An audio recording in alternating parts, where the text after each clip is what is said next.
everyone, it's Carrie over at Double Click. Welcome back to my craft room. Today I am doing a VR for Patricia over at Anchored in Crafts.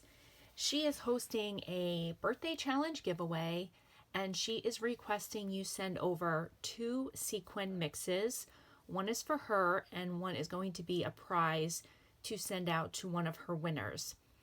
I did message her beforehand and asked her if it was okay if I sent 2 of my packages in flat mail, and she said that that was not a problem, so thank you so much for that. She did mention that Halloween is one of her favorite holidays, so I decided to go with a Halloween themed sequin mix. This is the card. I just made it basic because I'm trying to keep it flat with the sequin mix inside. I just left it plain with this cute spider paper that I had in my stash.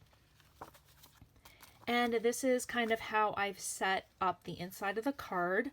I have 2 mini envelopes and they will have some of my Halloween edition dewdrops in it. One for her and one for her prize winner.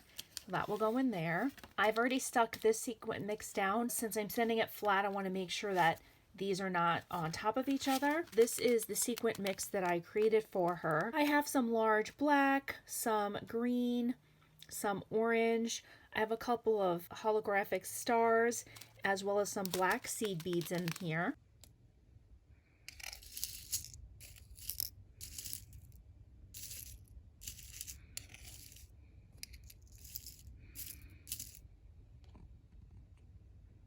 And then I just cut this out of some paper. So I'm sending that along with the dewdrops. Using my Cricut machine, the Doodlebugs Cricut cartridge, I decided to add some of these spiders that match the paper. She can use these for some of her projects.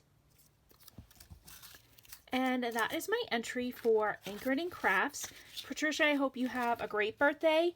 Thank you so much for hosting such an easy challenge. See you guys later. Have a great day. Bye, guys.